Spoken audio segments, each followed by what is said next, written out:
All right.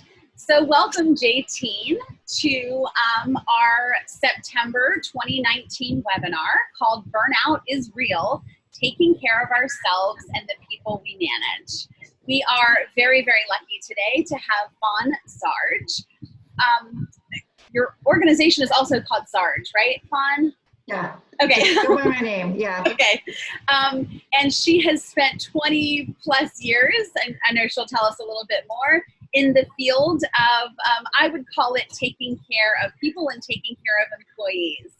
And we're going to learn today and interact with Faun today, and really explore how we can not only take care of ourselves, but also for those of us who work with other people, who manage other people, how can we do a great job in making sure that we're taking care of our best so that they stay with us and don't start looking for other places to work and find fulfillment.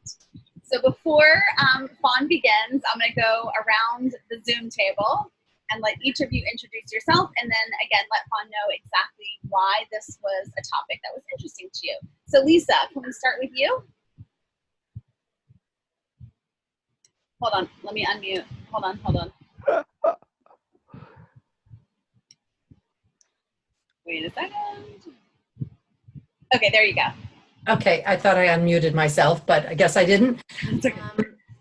Hi, everyone. Good to see you. I'm Lisa Mickley from the Online Judaic Studies Consortium, and I like to join as many JTEEN webinars as I can, but this topic is of interest to me. About to be a grandmother for the second time, so have reasons to think about burnout. I've been in one job in Jewish education for 28 years, which is a very hard thing to do, and I was able to avoid burnout by doing a number of things in that particular institution. And recently, I've been able to work in a number of different startups or educational projects, which I think has helped me to avoid burnout a little. Awesome. Thank you, Lisa. All right, Dove, you want to say hello? Dove Lerner, officially Rabbi Barry Dove Lerner. No one knows me as Barry except my parents, and they're deceased. Do not call and ask for Barry, because I'll ask what you're selling. Oh God, I thought I turned the phone off. Let's see if I can stop it. Aye, that's a caterer. I have to leave you for a while. Okay, we're going to mute you. Okay. Stephanie, how about you and your Houston team? Hold on, there we go. You and your Houston team to say hello. Hi, so I'm Stephanie Carlson. I am the Director of Congregational Learning at Emmanuel in Houston, and I am here with Becca Schwartzberg, our Youth Engagement Coordinator, and Lucy Musbacher, our Assistant Director. And the invitation to join the webinar was particularly timely because we were just having a conversation last week about how much comp time we all have that we don't have time to take. There you go. Yeah. And we are in a room together, so that's why we don't have our camera on. It's okay. There's no judgment here. Apparently there was, but not from you, so whatever. Not from me. Awesome. All right, thank you guys. All right, Paula, let's see if I'm unmuting. There you go. Paula. Hey. Hey there. All right, wait. I'm trying to get my video on here. Hang on. Anyway, so Paula Pepperstone. The hat I'm wearing on this call is director of the Epstein School. It's the Hebrew High School in Syracuse, New York, and yeah, not current. In this minute, I'm not feeling burnt out, but talk to me in 90 and we'll see how I feel. I mean, not, of course, not post this thing, of course, but tomorrow. 90 minutes? No, I mean, just like it just comes and goes in waves. Absolutely. Good. We're happy to have you. Thank you. All right, Fred. Fred Nagler, principal of the Bergen County High School of Jewish Studies. I think the only Hebrew high school that is county-wide rather than city-wide. Students from 8th through 12th grade. And putting on my other hat, I want to welcome everybody on a palindromic day For those who don't know what a palindrome is, it reads forward and backwards the same. Today is 9102019. Read backwards is the same. So, to mention, last time, for the first time, Celeste Albert was on our webinar, and she is a graduate of our school, and tonight she's being honored in Princeton by the Federation there. So I'm going to schlep down to Princeton, which is about a 60-mile trip to be there for her honor. Mazel tov. Beautiful, beautiful. And this call, I know you're on all the calls, which I love, but was there something particularly of interest to you today? I want to know when I get old what burnout's all about. If you haven't felt it yet, I think you're good. Thank you, Brad. All right, Sarah. Hi, I'm Sarah Goldberg. I'm at Congregation Beth Yeshurun in Houston, Texas. I'm the program associate working with teens, young families, adults, lots of people. So it's kind of a new role for me, transitioning from part-time. So I'm interested in creating some good habits as I take on some new responsibilities. Awesome. I love it. I love it. I think we got to everybody. So Faun, it is officially what time? I've now blocked my time. This is why 2:11. 2:11. So we've got about 50 minutes or so to have a conversation and learn a lot from you. So the floor is yours. And again, Wonderful. everybody, sorry. If you want to ask a question, have a comment, you're welcome to use the chat if you want, but you're also welcome to just unmute yourself and ask your question. So don't feel inhibited at all, as I know you're not. Okay. Wonderful. Thank you so much, Erica, and thank you, everyone. It's great to be here. I like how Erica introduced this as a conversation because I think that that's actually going to be most useful. We have a small group, which really is awesome because it lends itself to being able to answer the questions and address the sorts of things that are really important to each of you. So even as I brought information to share with you today and things that I thought that we could share that would be most helpful in a shorter period of time. I really do want you to jump in if you have questions, if something isn't clear, if you want to run a scenario by myself and the group, please don't hesitate to do that. I think it'll make it much more valuable for you. It is fantastic that you're deciding to take time to do this because a lot of people don't even take time to do this. It's sort of like the folks who don't show up at the procrastinating seminar, right? So you guys are already ahead of the game, so that's fantastic. Let me just start by showing you a picture, and you're probably wondering why I'm showing you a picture of shopping carts. The reason I'm doing this is because it's probably something that we can all relate to. I want you to think about a time, and I'm sure it's happened to you at least once, if not a dozen times, where you have to run into the grocery store, you grab a cart from outside the store, and you get in far enough where you can, you can't just walk right back out the door, but you haven't gone all the way deep into the store. And you realize, you know what I'm talking about, you've got a bum cart, right? You're pushing that cart, and all of a sudden you realize, oh, you're kidding me. Like it's got one of those wheels, and you're really already having to fight to keep it straight. So then you're very quickly doing the calculus in your head. Okay, how many items are on my list? How much can I tolerate? Can I manage this? I only have 4 or 5 items. I can probably push through and deal with this cart. Or I've got so many things. I've got to go back out there and change carts. That's kind of like the idea of these stressors that we experience, right? We're going to experience all sorts of stressors in our lives and in our jobs. And we can tolerate all of them for short periods of time, right? We can handle that. We don't mind. We sort of expect that. It's the idea of, do you really want to be pushing that grocery cart around with a bum wheel for an hour if you've got a long shopping list, right? That's not really sustainable. And that's the idea here is that, and we're going to talk about this in a minute, really understanding what burnout is, because many of us say, I'm so burnt out, but really being stressed out is really quite different from burnout. But the idea is that we don't want to get to that point because none of us want to be tolerating our jobs. You know, those of you who are part of JTEEN professionals, my guess is you did not go into your jobs for the big bucks, right? This was not about, that was your motivation. You are in your work whether it's at a school, whether it's at a synagogue, whether it's with a nonprofit organization, because you love what you do. It's really meaningful for you, and you want to be able to continue doing that work, and you want the people who work with you and for you to also be able to do that work. So the idea is, what sorts of things do we have to put into practice so we have the ability to stick with it and do it in a way that allows us to really remain fired up about what we're doing? Not necessarily every day. We all have days we don't feel so excited about our jobs, but in general, we want to be able to do that. So what we're going to talk about today are, one, and very importantly, how do you personally stay resilient? How do you build that in yourself? How do you stay energized? We're also going to talk about setting boundaries and maintaining relationships, because again, regardless of your job, you probably have a number of different constituent groups with whom you have to interact, whether it's students, colleagues, parents, it could be donors, it's, you know, a whole myriad of constituent groups, and those relationships are very, very important.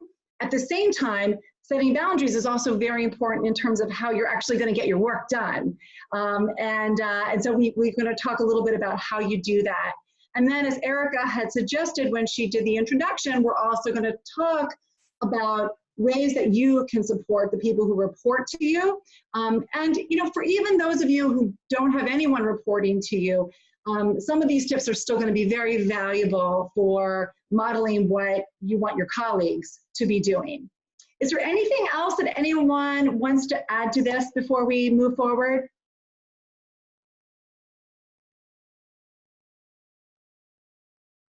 Erica, you reminding people to unmute? Okay. I see you. I have one. I forgot to unmute to tell people, if you have a question, unmute. Okay. I can't put, oh, there I am. Okay, I finally got back on. Thank you for letting me handle that. One of the things I would find out is, are you in the job that you have also involved in marketing? Because today, if it's a school, Chabad is killing us. Reform, conservative, everybody. They're offering an hour a week. No building fund, no tuition, etc. How do you compete? So, yeah. Or is that somebody else in the synagogue? You mean in terms of sort of whether my background is in marketing? No. My question to the people is one of the factors that burns you out that your plate is full, including marketing?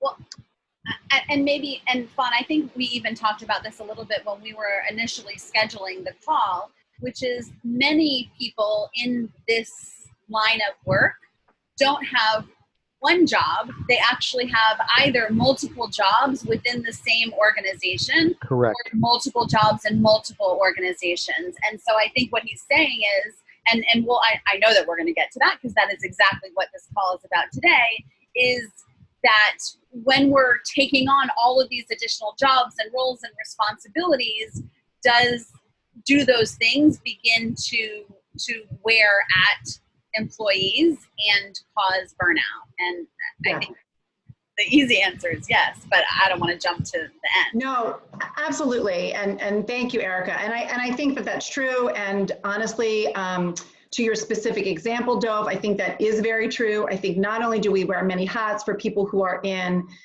the education arena, the school environment, the landscape has really changed. So there are a lot of demands on folks, and people are for sure doing the job of more than one person. It's a lot of pressure, it's a lot of responsibilities, and sometimes it also takes us outside our sweet spot in terms of what we do really well. And we're going to actually talk about that a little bit later, but that too adds to a lot of stress and can contribute to burnout. I'll keep us moving forward, but again, please go ahead and jump in with any questions or things that you want to clarify as we go on. Just very quickly, because again, I wanted to make sure that we all understood what we're talking about here, because burnout does not happen overnight. It is not the same thing as stress, right? Most of us don't like to be bored. We love to be in that green zone, right? Where we've got a lot going on, we're feeling challenged, energized, and we're just working at our peak. Most of us don't have a hard time working hard, or even working a lot of hours sometimes. Burnout is not a result of working a lot of hours in and of itself. If we are supported in the right way, if we are passionate about what we're working on, if we are making sure that we are taking care of ourselves, I'm sure every single person on this call works really hard. That doesn't cause burnout. There are other sorts of things that contribute to it, but basically what happens is when you move beyond that point of having the right balance between the amount of pressure that's on you and how you're performing, you start to move into this place where you become really exhausted. And that's when you start to see some of those other symptoms emerge, whether it's physical symptoms, you're not feeling well, your stomach hurts, you're not able to eat as well or digest food, you might have migraines, you could have shoulder tension. It manifests itself in different ways for all of us, but that's where you really start to break down. And then when you actually are experiencing burnout, which many of you may know because it was recently in the news receiving a lot of attention, that the World Health Organization has actually now classified burnout as a legitimate medical disorder. And so that doctors can diagnose it. It's a workplace disorder, or workplace syndrome is often how they refer to it. It's a really demonstrated or manifests itself in 3 different ways. And it doesn't have to be all of them. It's that you're exhausted, you somehow start to feel less effective. It doesn't matter what I do. I can't really move the needle on my job. I can't get things done.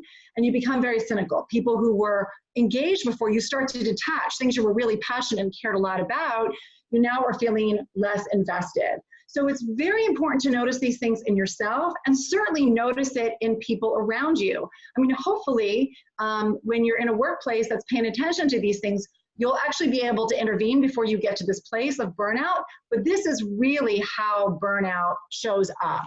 So I just wanted to make sure we were all speaking the same language as we go through this. So now, this is a question actually that Erica gave me when we were having an initial conversation. And she said, we were talking about the challenges of being in a nonprofit environment and school environments, working with teenagers. And she said, the resources we know, they're really limited. And we don't always have everything we need. So what do people do if everything were to stay the same? Nothing really changed, even though obviously we want our organizations to continue to get better and be able to support us and our colleagues better. But if nothing else changed, how do you still as an individual stay fired up and do all the things that you need to do? And that's really what we're going to spend a chunk of time talking about right now. So what I want you to think about is, many of us think about money all the time, right? And we think about our banks, and you make withdrawals and deposits. So think of yourself as a bank. Maybe not this little rotund pink bank, although it's very cute, but think of yourself as a bank. And all day long, all week long, people are making withdrawals from you. So this could be colleagues who need some assistance on a project. It could be, a parent who needs you to go with them to a doctor's appointment. Could be childcare issues. Could be chronic health issues that you're contending with. All sorts of things. And these withdrawals are not bad in and of themselves. These are actually things that make our lives really very rich. Our lives are not compartmentalized, right? We have a lot of things that are happening. But what happens is that if you constantly have all these withdrawals, then what's happening? You have nothing left. You're not depositing enough. You have no reserves left. And so the way I want you to think about this is not just, wow, I guess I do have to take care of myself. I really believe that it's more important to think about it in terms of, this is my responsibility. I actually cannot be the professional that I want to be and I need to be if I am not making myself a priority, if I am not putting deposits into my bank. And I would challenge each of you to think about, if I were to ask you what the most important things are in your life right now, if you were to prioritize on a list, what was most important to you right now, in order. And I've done this countless times in workshops, and very, very rarely do people put themselves at the top of that list. And why not? It feels selfish, right? So let me ask you a question. Why is it hard to do this? Why is it hard to put yourself as the first priority? If anyone wants to jump in, they can. They don't have to.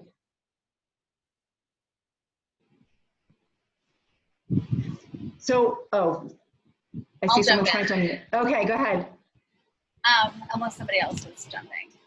No, go ahead. Okay. I mean, I know this for myself without a doubt. I am always on the bottom of my list because, I don't know, it's like I give myself permission to step on myself in some ways because I know I'm not going to fire me. I'm not going to, cut me off. Like, there are things I'm not going to do to myself, but could potentially happen to me as an employee of an organization.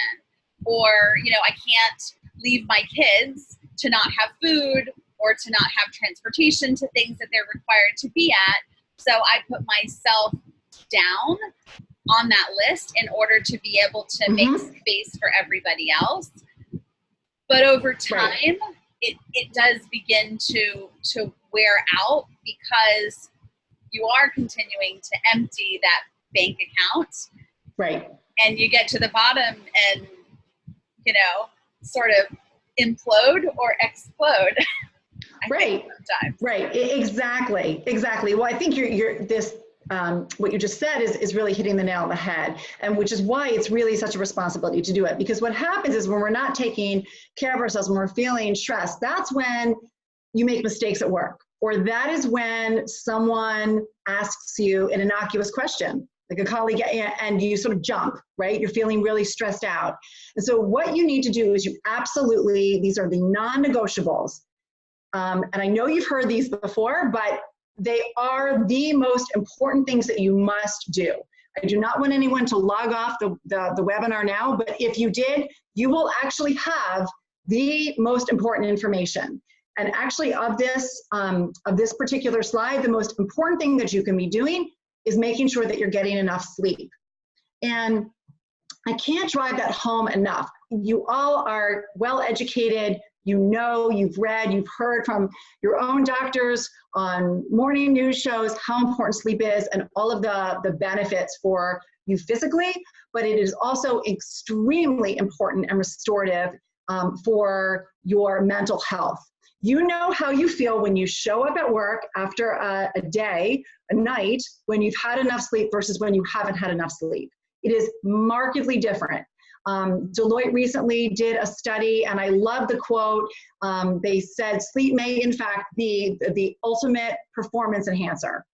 And it is 100% true. When you are well rested, what's going to happen is that all these things that you have on your plate, the things that you were trying to do at 11 o'clock at night, I'm just going to get that additional thing done. I'm going to send that extra email. You will do them so much faster the following day. You'll be more creative. You're going to be sharper. You're going to solve problems a lot more effectively. So I understand that all of us have different demands, and you may have real reasons why it's difficult to get to bed at night. You may have caregiving responsibilities that make this really challenging. So I encourage you to think about even just changing your bedtime 15 minutes earlier. And this is a hard thing for many people to do. What I suggest to folks is just set an alarm on your phone for when you need to log off at night, right? Or just a reminder. Maybe it's a reminder that you have go off on your phone at 9 o'clock at night that tells you, okay, I need to start winding down so that I can actually get myself into bed by 10, or whatever it is, the schedule that works for you. But I cannot stress enough how important this is.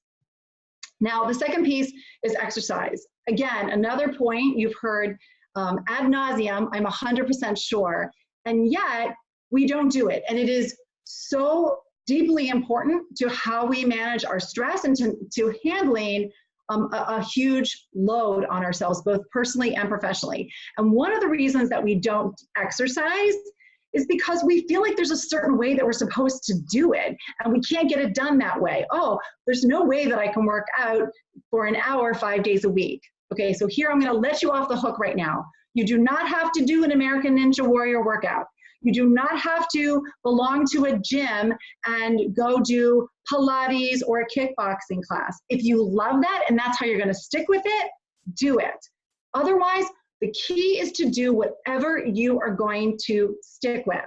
So I'm going to share my own personal example. So in what feels like another life before kids, I used to go to the gym. It was great. I had more flexibility. It was next to a building that I worked in. And then reality hit. And when I had my second child, I realized I'm not getting to the gym, therefore I am not working out. And I bought a treadmill. And to this day, I am still on that same treadmill 16, 17 years later. And let me tell you something to be really clear so that you don't misunderstand. I am not somebody who wakes up in the morning and says, yay, I can't wait to exercise. I know there are people like that. I envy them. My treadmill sits in front of a television because that is the only way that I'm going to do it. And so you have to do what works for you. If that means that you're going to just take the stairs a couple times a day and that's how you're going to start, awesome. That's a great first step. Maybe you'll do a walking meeting with some colleagues, or say I'm going to take a couple 10-minute walks during the day. Some people really feel that they need to commit financially and sign up for a class. Do whatever works for you, but for sure, make sure that you're getting this into your life and start small. Now, the last thing on here, and it really is a non-negotiable, is to do things that I know often feel selfish, but are so important in recharging us. So let me just ask you, if anyone's willing to unmute and share, what are the things that you do just for yourself that you usually feel great after doing? I'm talking about things like, you know, scheduling the once a week call with your brother who lives across the country, that kind of thing, or going to dinner with someone. I wonder if anyone's doing anything for themselves. I'll jump in. All right, I'm willing. Thank you. Number one, I keep a treadmill busy 7 days a week. Good. The reason I do it is I'm working constantly on film reviews. So I allow myself treadmill plus a DVD that I want to see through Netflix. Great. Put it together, and I've also then double dipped for a lesson. Awesome. Okay. Number two, for what it's worth, I love to mow the lawn, because when I mow the lawn, I'm not thinking. But that's great because it counts. That's awesome. A, I'm exercising. Yes. B, I'm a diabetic, so I'm working against and maintaining my health. And C, everyone notices the yard looks really nice, and I love planting. The curse of my life now are deer, and we won't even go there. Okay. Awesome. That's great. Anyone else? Hi, I'll share. First of all, I want to say that it took me a few minutes, Faun. I live about a block away from I know. you gave me, she gave, I want everyone to know, Faun gave me a ride home from a wedding, which was 4 hours from here without ever meeting me before. So she's a nice person. It's just funny to be on a webinar. Thanks, Lisa. It's around the corner. Actually, I'm very lucky that the thing that I do for myself is exercise. I mean, that's my sacred time, and if it ends up being at 6 in the morning, it's at 6 in the morning, but it's something I don't compromise on. I would say I do it 6 days a week, not 7, although I take a really nice walk on Shabbat, so maybe it's 7. Absolutely. That's great. This is Paula. I would say that receiving art is very helpful to my soul. So it could be visual art or music or dance, but not making it. That's different because that's partly work for me, but partly I enjoy it. But the receiving of it is very soul building for me. Great. I hope that you are finding a way to actually make that a priority in your schedule. And I know it's easier said than done, but it's good that you know what that is that really recharges you. And as you said, it's good for your soul. Yes. Yeah. Yes, exactly. Find the time and that, but when I'm getting really grumpy, I know that either I haven't made music recently or I haven't received art recently. Okay, good. All right, well, on that note, because I'm glad you're saying that, I'm going to ask you all to do something. You may not be asked to do this on other webinars, but I think it's really, really important, because what happens is for any training that any of us go to, we always feel really charged up when we walk out of there, but then real life takes over, and then we don't necessarily implement the things that we've just talked about or felt were good ideas. So what I'm going to ask you to do, we're just going to take 30 seconds to do this. If you have near you your whether it's a paper calendar, whether it's a phone calendar, I'm going to ask you to take that out for a moment and actually schedule something into your calendar as a recurring event that you are going to do for yourself. It could be exercise, it could be, you know, that you're going to read a book. And let me just say this, you can be creative. I'm going to share a quick example here. Years ago, I worked with a woman who at the time, she had teenage children. I was in my 20s, didn't really have an understanding what her life was. And she told me once that she lied to her family about what time she needed to be at work every day. And I looked at her a little horrified, like, what are you talking about? Why would you do that? And she said, look, my husband travels. I've got 2 teenage kids. I work full time. I don't get much time for myself. And so she would leave home a little bit early, get to work, sit in the parking garage and read her book for 15 minutes before she went into the office every day. And I thought that was awesome. Not necessarily lying to your family about it, but it was really demonstrating that sometimes you do have to be creative. And then sometimes we're at times in our life where we can't necessarily say, I'm going to take an hour for self-care. I'm going to go get a massage, whether it's that we don't have the time, we don't have the resources, but that doesn't mean that we can't find a way to actually make this a priority. So go ahead, take your 30 seconds, put this into your calendar, whatever it might be for you. And I'm just going to wait.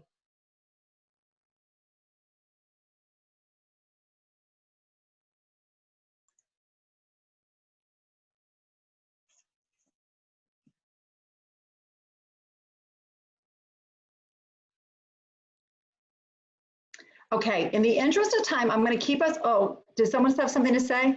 No? Okay, I'm going to keep us moving forward because now we're talking about, okay, let's assume you've got your tank full and you're really going to actually continue to make that a priority. Well, then we have to deal with the reality of what our lives are like. We have probably too much to do in any given day. And so what I really challenge you to think about is less about time management and think more about energy management. Right? How am I going to use the energy that I have within the hours that I have every single day? So many of you are probably familiar with Stephen Covey's grid about how to prioritize and make decisions about where to spend your time. And it's great. And if that works for you, that's terrific. I happen to really like a model that I think is even simpler. And it's called a high payoff, low payoff model. And basically what this means is that every day as you look at what you have to do, you really want to be evaluating, okay, this is going to be a high payoff item for me. This is going to be a low payoff item for me. And that's how you're going to make decisions about how you use your energy. You have to use it on the right things because a lot of times we get burnt out. You know those days where you've been working all day long and you feel like, wow, I haven't wasted any time. I worked right through lunch, which I don't usually recommend, but this is what you're doing. And you get to the end of the day and you're saying, gosh, how is it that I still haven't accomplished the things that were most important to me? And it's such a frustrating feeling. And that's when you're suddenly thinking, okay, well, I'll go home, I'll, make dinner or I'll do whatever I need to do and then I'll log back on later. That's what we want to avoid doing if we can. So you have to think about how to use your energy on the right thing. So the high payoff, low payoff model. The first thing is, and this is probably going to seem very logical to you, but high payoff items are things that are most sort of closely tied to your goals. These are the things that are your priorities. These are the things that are usually harder to do. They tend to be the things that we procrastinate on, but they are the things that are going to have the biggest bang for the buck. So the low payoff items are the things that many of us tend to do first because they feel satisfying, right? Return the phone call, answer the email. It feels good to cross those items off our to-do list.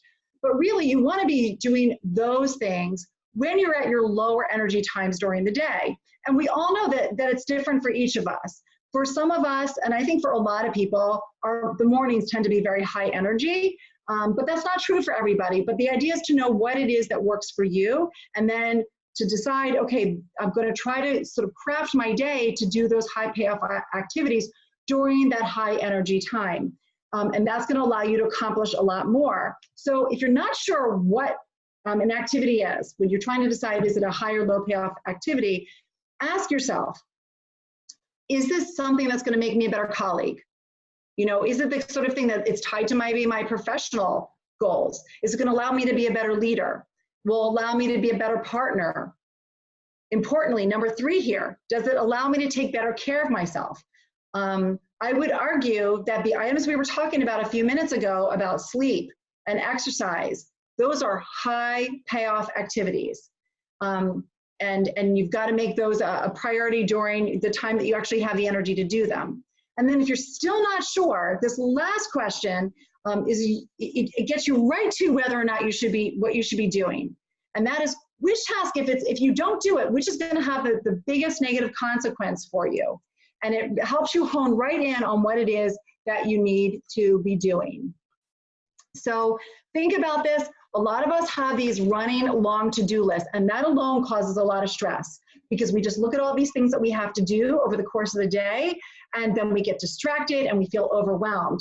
What I usually encourage people to do is, whether it's first thing in the morning, whether it's the end of the day, again, whatever is going to work best for you, is to look at that large to-do list and pull off of that list at most 5, but usually 3 items that you need to get done the following day. I tend to use index cards because it just allows me to sort of stay very focused, and I put that index card right next to me during my workday, and I don't get distracted by doing other things. And those are the things I'm going to do during my high energy time of day. Any other tricks that people use to stay focused and to really use their energy on the right things?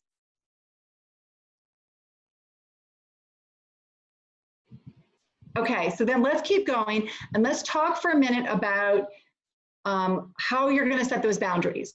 Because my guess is that one of the challenges that you have is you have this great plan for the day, you know what you're going to do, and then what happens? Someone else needs something from you, right? Someone steps into your office, they call you, they send you an email, and you respond. And why do you respond? Well, because think about the professions that you're all in. You are, that's the nature of who you are. You're responsive people. You care about other people. You want to help them achieve their goals. And so we wind up putting our own sort of tasks, our own priorities on the back burner. And again, that's the sort of thing where, again, you're going to find yourself at the end of the day feeling very frustrated over time that you were not able to accomplish the things that were your largest priority. You're going to log back in, and there goes sleep, right? You're going to work for another 4 hours at night. It's a vicious cycle. So you've got to be able to set boundaries. Now, I happen to really love, let's take a look at this for a second. Derek Sivers, he was like a music CD entrepreneur. This was a phrase that he coined, right? Now look, I am not encouraging you to go back to your colleagues and that when they ask you something to say, sorry, I just learned that if my answer is not, yeah, I really want to do this, I'm going to say no. This woman Faun said that I could say no. I'm not saying that that's what you should do, but the principle is a really important one, that you've got to be able to set those boundaries. One of the reasons that we have difficulty doing this is because we really feel like we're going to disappoint people. And we don't want to do it. We have a tendency to be people pleasers, and we genuinely do want to help. It's not just they're going to be upset with me if I don't do it. And sometimes we're being asked to do something by people we can't legitimately say no to. It may be our boss. It may be an important donor. It may be a parent who you know is really in need and needs you to help them out in some way. So how do you actually manage that situation? Well, the first is to remember that a lot of times you don't have to answer that question right away. We feel like we have to give a response immediately, and you don't have to. So think about, can you say, let me hear more about that? Can you tell me what's involved in that? Say, for instance, a colleague says to you, gosh, Paula, I really want you to be, I really want your voice at the table at this meeting. I think you're going to really add an interesting perspective. Can you come join us? maybe the first thing to say, in addition to, thanks, that's so, kind of you, I appreciate that. Can you tell me what is involved in joining that committee? Is that something that requires a regular meeting time? Do I need to be there at every single meeting? Can you tell me more what might be expected of me in between meetings? So get more information in terms of the request that's being asked of you, rather than having that knee-jerk, of course, now tell me about it, as you slowly regret it after you've said yes. That's what we want to avoid. But then the other thing is, think about if you really do need to say no, or you really want to say no because you are clear on what your priorities are, and you understand that you're not going to have time to do this, or you're not going to have time to do it in the way that you want to do it. Well, then you have to figure out, how do I say no and still preserve that relationship, right? Because again, I have to be very clear about this, because you may be wondering, well, why are we talking about this? Because many of us get burnt out because we keep on taking on more and more and more. And that's not what you want to be doing. You've got to be really clear on where you need to be dedicating your time. So maybe you can say yes to part of it. You say, listen, I can't join that group. I just do not have the ability right now in my schedule to make that a regular part of my schedule, but I want you to know that you're always welcome to call me if you want to bounce ideas around. Or maybe you can suggest doing part of it. I'd be happy to look at the proposal that you guys put together if you want another set of eyes on it. Or maybe you can suggest somebody else who could be useful. So think about other ways that you might be able to say yes to part of the ask, and that feels really good. And again, remember that if you're clear on what your priorities are, it's going to be a lot easier to say, I wish that I could help you, but unfortunately right now I don't have the ability to do that. And you've got to know that no one is going to do that for you. And that when you say no, it means that you're saying yes to the other things that you need to have time for, and that you've decided are the most important tasks and elements of your job at this time. Any questions or thoughts about this? Because I know this is a hard one. Yeah, the thing that comes to mind is, it would be very handy if each of us had in hand, I look backwards, I never had it, a role definition, a job description that I could then say to someone, I really think I might be able to help, Yeah. but that's not what I'm here to do, but so-and-so is, or together maybe we can help you find someone to do it from the congregation, from the parents, whatever. But that's not what I was engaged to do. I'm sorry. Yeah. Well, you're providing actually a great transition. So hold that thought for 1 second, because you're making an excellent point. Does anyone else want to jump in?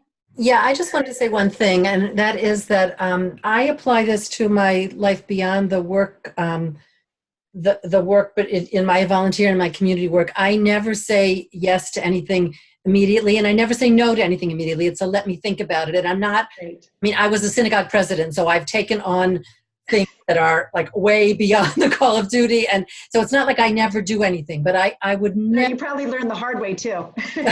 But I always say, let me think about it. Let me get back to you, because I really do want to take some time to weigh those things. And I think it's appropriate to do that in the workplace too, but I think it's really appropriate to do it beyond the workplace if you want to preserve what you can do at work. I mean, there's someone in my shul that has asked me to give a Dvar Torah for like 3 years now, and I'm like, I always have an excuse, and I feel kind of bad about it, but like, I know that I'm up to the limit at my work. I have a son expecting a baby. And I just like say, okay, I'm not going to sign up for one more thing right now.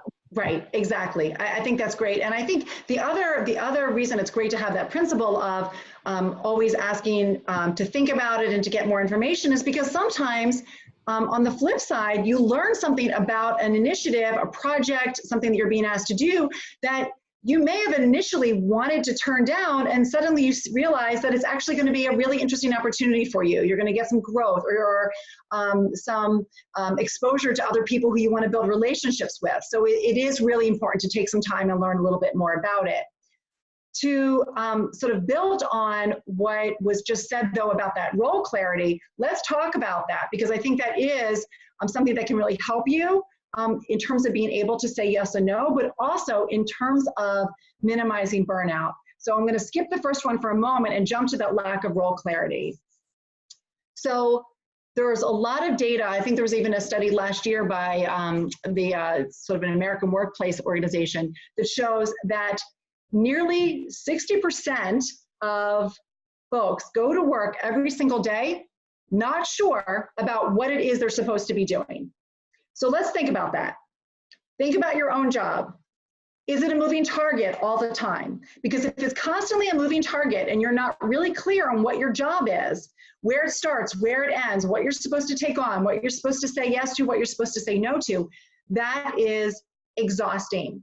And what's very, very important about this as it relates to burnout is that as you are a high performer, and I imagine that most if not all of you are high performers, this is a particular problem for high performers because what happens is you're constantly asked to take on additional responsibilities, right? It's sort of like, oh, well, let's ask Stephanie to do it.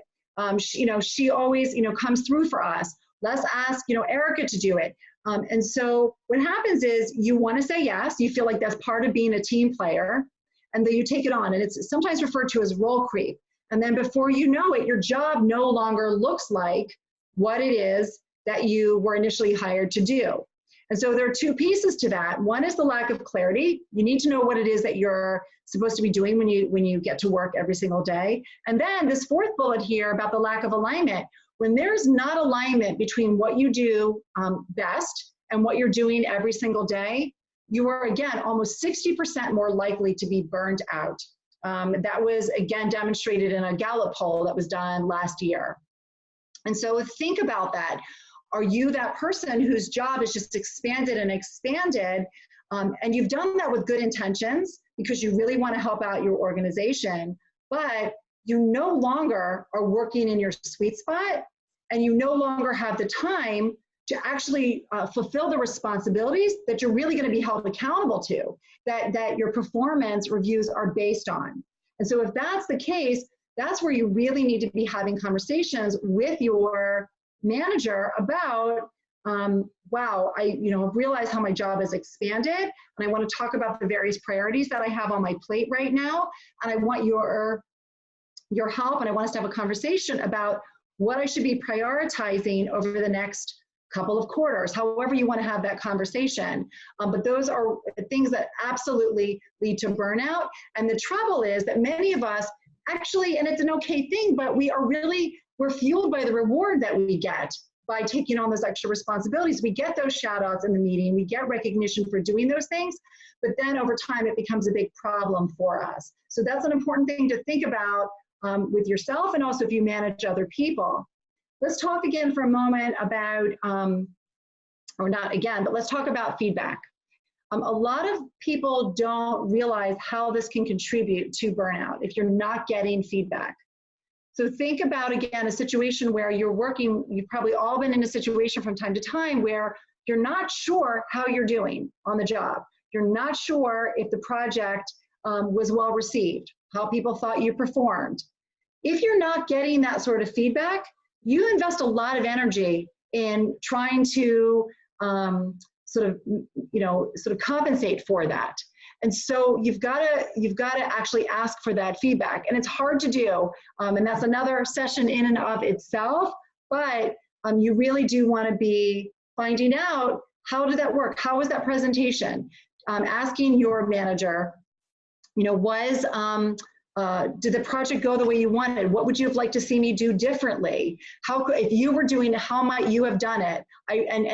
Actually asking, here are the things that I'm concerned about. Do you see those as also being concerning? It's scary to ask for feedback, but I assure you it's much more frightening and exhausting to operate without it. Let's touch on, I'm going to see how we're doing time-wise. Okay, we're getting close here. Let's talk about perfectionism. Again, you can't do everything at 150%, and many people, particularly in the world that we all live in, try to do everything 150% because it all feels like it matters really deeply. But you've got to ask yourself every single time you sit down to do a project, what are those tasks that require 150%, 100%, and what things require, let's say, 80%, and it would really be okay. I'm going to touch very quickly on these last two because I want to get us to the last slide and have a chance for you to ask any other questions that you have. But make sure that you're getting the professional development and growth that you need. Burnout a lot of times comes from the fact that we're not learning and we're not growing. And so whether that's that you sign up for a class, whether it's that you look for mentorship opportunities, attending conferences, those things really fuel us. So get that into your regular repertoire of how you're supporting yourself. And speaking of support, not utilizing your support system is a problem. A lot of us wind up trying to function as if we always have it all together, and we need a place where we can feel vulnerable. We need a person that we can go to and say, I am out of my element. I'm not sure how to do this. And if you think about that in your personal life, right? If you were going through a divorce, you might lean on your friends, but your most helpful friends are going to be the people who've gone through that before. Right? If you're caring for someone who has dementia, the same thing. You might talk to all of your friends about that, but your most helpful resource may be working, going to a support group for caregivers of people who are caring for people with dementia. Tap into that support system and don't hesitate to use it. I've hit on a number of these last pieces already, but I do want to drive a couple of points home. When you're talking about how to support the people that you manage, you really cannot communicate too much with them. This is going to solve 95% of the issues. A lot of times what happens with burnout is managers, the first time that they really understand that their employee is experiencing the kind of exhaustion that causes them to leave is when they show up in their office and let them know that they've accepted another job or that they're taking time out. And a lot of times this happens is because we have these 1-hour meetings scheduled once a month with our employees. And there's lots of good intentions around that, but your time is going to be better spent by having 4 15-minute meetings with your employees instead. Checking in with them. What did you love about the past week? What was hard for you? What hurdles can I get out of your way? Where are there sticking points? How are those projects coming along? What would you like to be working on? Those sorts of conversations are going to inform you and allow you to support your employees far more than the 1-hour meetings that you have where you might be getting status updates and sort of looking at a larger picture issues. Really get into the weeds on a regular basis, even if it's just in the hallway as you're passing each other during the course of the day. Certainly, we all know how valuable it is to have autonomy and flexibility for folks. We know how important it is for us and how it allows us, again, to do things at our peak time of day. Give your team as much autonomy and flexibility as possible. And this last piece is sometimes missed. I see this all the time where managers will say, gosh, I tell my employees all the time, get out of there. You've worked a long day. You were here the night before for an event. Come in late. And they mean really well. But the problem is, if as a manager, you're never modeling that, your employees, your team is never going to do that themselves. You've got to be the one who maybe sends the email to your team that says, hey, heads up, I'm going to be offline for a couple of hours because I'm going to my kid's Little League game, right? That is going to be much more powerful than just telling them to do it. You've got to model it for them. So now I know we have just a few minutes left, but I really want to stay on and answer whatever questions that you might have. So I'm going to turn it over to all of you now to throw out whatever questions and thoughts you have and see how I can answer those for you. And don't forget to take your phones off mute. I was just going to say, Faun, I loved the hell yeah example.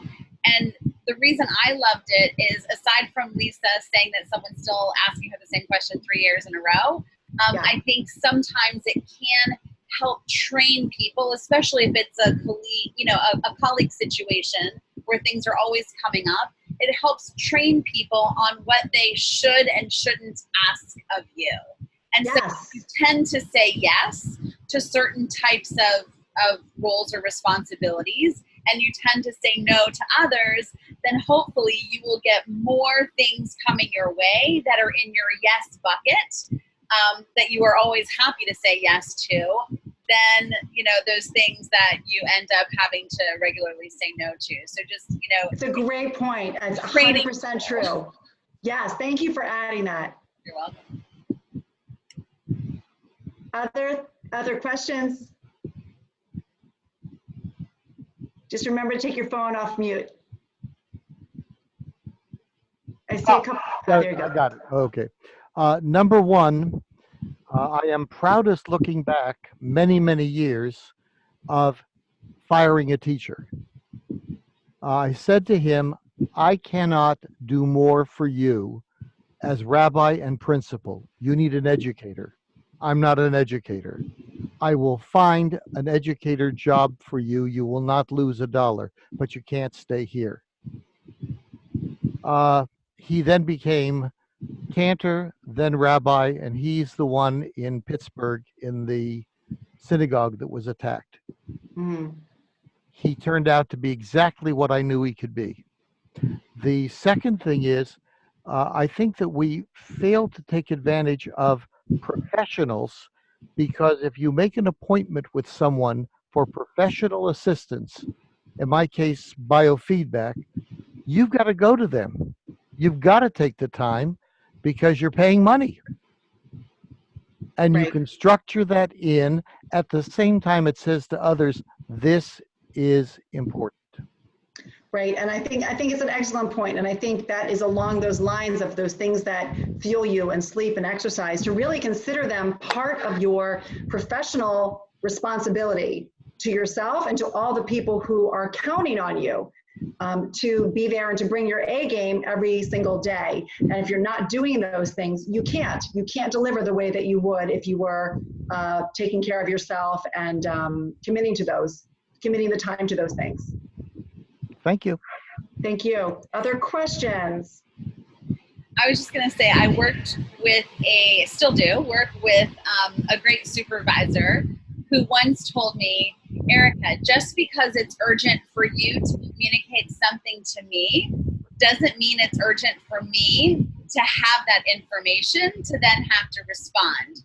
So these are my parameters for when I'm able to get information and process it and get it back to you. And I thought it was brilliant because he was also training me how best to get him to respond to what I needed. So, it includes the communication, it includes the flexibility, it includes lots of things that you talked about, but right. really, understanding what people need and working within their need area for them to be more efficient and effective in the work that they're doing. Yes, absolutely. I'll just chime in to kind of end on a chuckle. When we talked about things that we do for ourselves, 5 days a week, I don't leave the house until I work on a math puzzle called a Kokoro. And on Sunday, I do 2 Ken-Kens, which is another math puzzle. Yeah. I tell people math relaxes me.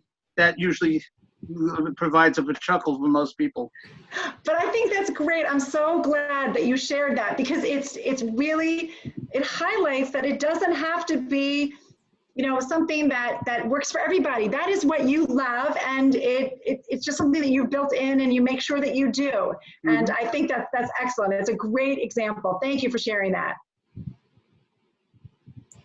I know that we're at 3:03, so I want to be really mindful of everybody's time. And just, does anyone have any last burning questions? Because I know it's a lot to pack in an hour. And if you think of something, either if you're on this call or you're watching the recorded version of this call, I know that Faun is going to tell us how to reach out.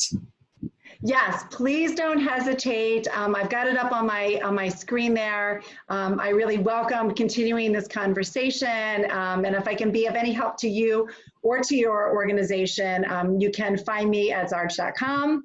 Make it very easy, faun@zarge.com, or certainly call my cell, which is on the screen there.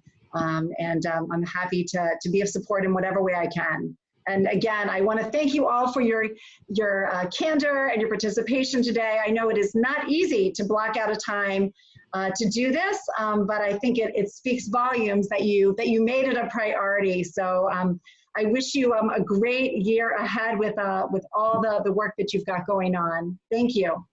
Thank you. And thank you, Faun, for giving us the time, for sharing your expertise, and for making yourself available for anyone who may have questions or want to follow up with some of the opportunities that you could provide as well. So thank you all. I think maybe I'll see some of you before the high holidays, but if not, Shana Tova, and we'll see everybody very soon. Bye. Bye-bye.